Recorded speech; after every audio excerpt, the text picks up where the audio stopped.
യൂസുക്ക, അല്ല ഇതാരും ഉണ്ണി മോനോ? മോനെ എപ്പോ വന്നു? ഞാൻ ഈ വണ്ടിക്ക് വന്നു. നീ ഒരു കത്ത് പോലും അയക്കാണ്ടിട്ടാ പെട്ടെന്ന് വന്ന്? വെറുതെ വന്നതാ. അത് വിട്, എന്തെങ്കിലും വിശേഷം കാണും. ഞാൻ സാധാരണ 3 രൂപ കൊടുക്കാറുള്ളൂ. നീ ഒരു സൂട്ട്കേസും പാക്കറ്റും എടുത്തു വെച്ചാൽ 5 രൂപ. പിന്നെ അല്ല, ഇതാരും മല്ലേ കുഞ്ഞു? എന്തു പറ്റി? എന്താണ്ടാ? ഒന്നുമില്ല. ഈ സൂട്ട്കേസും പാക്കറ്റും എടുത്തു വെച്ചതിന് 5 രൂപ കൊടുക്കണമെന്ന്. 5 രൂപയോ? എന്താണ്ടാ പിടിച്ചു പറയാണോ? നമുക്ക് മര്യാദക്കുള്ള കൂലി വാങ്ങിട്ട് പോ. മോൾക്ക് 3 രൂപ കൊടുക്കും. ഞാൻ നേരത്തെ 3 രൂപ കൊടുത്താണിക്കാ. കൊടുത്തോ? അത് മതി, പോ പോ. പിന്നെ മോൾ എവിടെ പോയിരുന്നു? ഞാൻ ആന്റിയുടെ വീട് വരെ പോയിരുന്നു. ഏത്? കൊച്ചാപ്പന്റെ മകൾ ആന്റിയാ? അല്ല, അമ്മയുടെ വീട് വരെ. ഞമ്മക്ക് എങ്ങനെ ഭാഷ പിടിയില്ല മോളെ. കാറ് വന്നില്ലേ? വിളിച്ചു പറഞ്ഞിരുന്നു, എത്തിയില്ല. ഉണ്ണിയെ ബാ ബാ. നമ്മൾ എന്നോട് എപ്പോഴും പറയാറില്ലേ മേനു സാറിനെ പറ്റി, റിട്ടയർഡ് കളക്ടർ, അദ്ദേഹത്തിന്റെ മോളാ. മോളെ, ഞമ്മന്റെ എല്ലാമാണ് ഈ പഹയം കേട്ട. കാറ് വന്നില്ല. വരട്ടെ. അച്ഛനിക്ക് സ്വന്തന്നില്ലേ മോളെ? ആട്ടെ. പിന്നെ എന്തുണ്ട് വിശേഷങ്ങള്? പറ. എന്നാ ഞമ്മക്ക് ആദ്യം ഒരു ചായ കുടിക്കാം. അപ്പോ കാര്യം അവിടം വരെ എത്തിയ ഈ ഇബ്ലീസുകള് അമ്മേനെ ഉപദ്രവിക്കും. ഏയ്, അവർക്ക് വൈരാഗ്യം മുഴുവൻ എന്നോടാ. ഒരു 5-6 കുറ്റി പുട്ടും കുറച്ച് കടലയും പൊതിഞ്ഞെടുക്ക്. ഇതാർക്കാ? ലോഡ്ജിൽ 5-6 അപ്പൊ അഹേമാർക്കാ. അല്ലെങ്കിലേ അർദ്ധ പട്ടിണിക്കാര്, പോരെങ്കിലും മാസാവസാനം. എല്ലാം വലിയ അഭിമാനികളല്ലേ. ഒന്നുമില്ലെങ്കിലും മുണ്ടും മരിച്ച് മുറുക്കി കൊടുത്തു നടക്കും.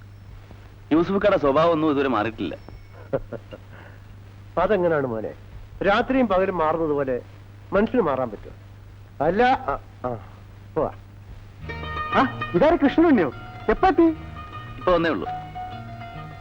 എന്തൊക്കെയുണ്ട് നാട്ടിലെ വിശേഷങ്ങൾ? നല്ല വിശേഷം. ക്ലാസ്സുണ്ടല്ലേ? കൺഗ്രാചുലേഷൻസ്. താങ്ക്സ്. ആട്ടെ, ജോലി വലുതായോ? ഒന്നും ആയിട്ടില്ല. ഇതെടുത്ത് തിന്നോളി, ഭർത്താനൊക്കെ പിന്നെ മതി. അല്ല, മെയിൽ വരാറായി, നമ്മൾ പോണം. ഞാനൊന്ന് കുളിക്കട്ടെ. ബാത്റൂമിൽ നാരായണ പട്ടുണ്ട്. മണിക്കൂർ വന്നാലും കുളിക്കാൻ കയറിയിട്ട് എവിടെ എന്തെടുക്ക? ഓ, അവിടെ നിന്ന് കണക്കെഴുത്തായിരിക്കും. സാവാൻ കൊടുക്കല്ലേ കേട്ടോ. ആ ഉമ്മ കുളിച്ചപ്പോൾ താൻ മതൽ പക്കി നോക്കില്ലേ? നിങ്ങൾ മതൽ പക്കി നോക്കില്ലേ? ധാരാളം കൃഷ്ണനുണ്ണിയോ, തനിക്ക് ഫസ്റ്റ് ക്ലാസ് കിട്ടി. തിരുമൽ ദേവ, എനിക്ക് ഒരു കണ്ണാടി ക്ലാസ് എങ്കിലും കിട്ടിയാൽ മതിയായിരുന്നു. തനിക്ക് എന്റെ കൺഗ്രാചുലേഷൻ. ഞാൻ ഇപ്പൊ കുളിച്ചിട്ട് പറയാം കേട്ടോ. തനിക്ക് ഞാൻ വെച്ചോണ്ട് കേട്ടോ. യൂസുഫ്ക്ക, ഞാൻ നിങ്ങളെ പരിചയപ്പെട്ടിട്ട് 5-6 കൊല്ലമായി. അന്ന് മുതൽ എത്ര താല്പര്യത്തോടെയാണ് നിങ്ങൾ എന്നോട് പെരുമാറുന്നത്. എന്താണ് അതിന്റെ കാരണമെന്ന് എനിക്കിതുവരെ മനസ്സിലായിട്ടില്ല. യൂസുഫ്ക്ക എന്താ ഒന്നും മിണ്ടാത്തത്? ഒന്നുമില്ല മോനെ. അല്ല, എന്തോ ഉണ്ട്. എന്തോ യൂസുഫ്ക്ക എന്നിൽ നിന്ന് മറച്ചു വെക്കുന്നു. എന്താ യൂസുഫ്ക്ക? ഒളിച്ചു വെക്കാൻ മാത്രമുള്ള രഹസ്യമൊന്നും അതിലില്ല. പിന്നെ നമ്മളെ വിഷമം വേറൊരാൾ അറിയുന്നതിന്. അപ്പോ ഞാൻ അന്യനാണ്? അല്ല മോനെ. എന്നാൽ എന്നോട് പറയൂ യൂസുഫ്ക്ക. നമ്മളെ ബാപ്പയും വളരെ ചെറുപ്പത്തിലേ മയ്യത്തായി. പിന്നെ നമ്മളെ കൊച്ചനിയനും മാത്രമായിരുന്നു. അവന്റെ 10ാമത്തെ വയസ്സിൽ അവനൊരു അപകടത്തിൽ മരിച്ചു. അന്ന് ഞാൻ നാട് വിട്ടതാണ്. ഇന്ന് അവൻ ജീവിച്ചിരിപ്പുണ്ടായിരുന്നെങ്കിൽ മോന്റെ അത്രയും ഉണ്ടായിരുന്നേനെ. അവനെ പഠിപ്പിച്ച് വലിയ നിലയിലാക്കണമെന്ന് നമുക്ക് പെരുത്ത മോഹം ഉണ്ടായിരുന്നു. ഇപ്പോ ഞമ്മക്ക് സന്തോഷമായി. എപ്പോഴും മോനെ കാണുമ്പോ അവനെ കുറിച്ചുള്ള ഓർമ്മകളും നമ്മളെ മനസ്സ് തെളിഞ്ഞു വരും. അതൊക്കെ പോട്ടെ. ജോലി വല്ലതും കണ്ടുവച്ചിട്ടുണ്ട? ഇക്കാലത്ത് ആര് ജോലി തരാനാ യൂസുഫ്ക്ക? നമുക്ക് എന്തെങ്കിലും വഴി ഉണ്ടാക്കാം.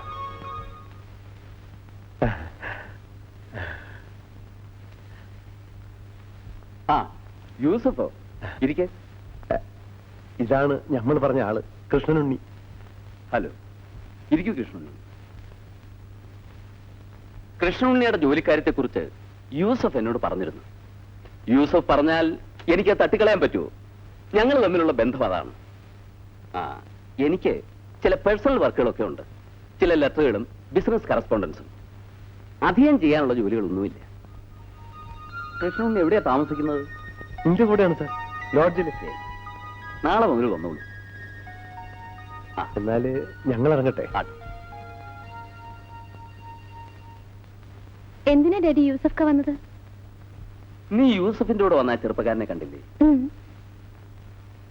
MA കാരനാ, പേര് കൃഷ്ണുണ്ണി. യൂസഫിന്റെ അടുത്ത സുഹൃത്താ. അയാൾക്കൊരു ജോലി വാങ്ങി കൊടുക്കണമെന്ന് യൂസഫ് എന്നോട് പറഞ്ഞിരുന്നു.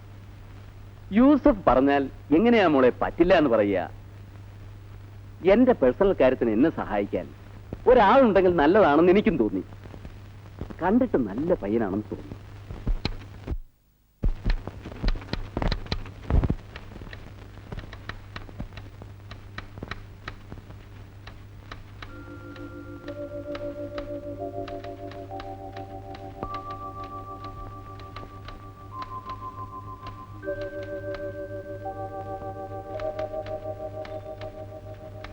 MA ലിറ്ററേച്ചർ ആണല്ലേ?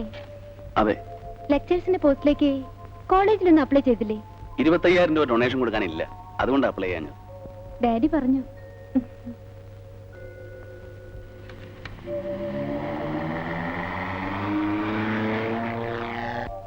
ഉണ്ണി എങ്ങോട്ടാ? ഞാൻ ലോഡ്ജിലേക്കാ. ഞാൻ ഡ്രോപ്പ് ചെയ്യാം. വേണ്ട, നടക്കാവുന്നേ ഉള്ളൂ. എന്തിനാ വെറുതെ നടന്ന് കാല് തേച്ച് കളയുന്നത്? ഇനിയും വളരെ നാൾ നടക്കേണ്ടതല്ലേ? കേറൂ. അവിടെയല്ലേ സാറേ, ഇവിടെ.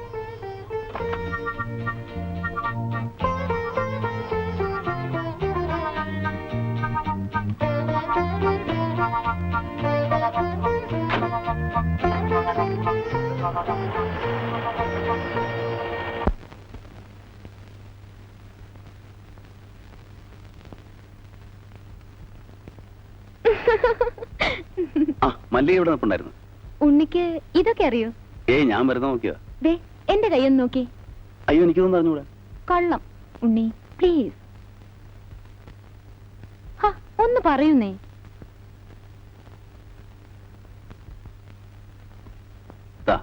ഇതാണ് 1000 രേഖ. തെളിഞ്ഞു കിടപ്പുണ്ട്. ഒരു 100 വയസ്സ് വരെയെങ്കിലും ജീവിച്ചിരിക്കും. 100 വയസ്സ് വരുമോ? ആ, മക്കളെയും അവരുടെ മക്കളെയും ഒക്കെ കണ്ട്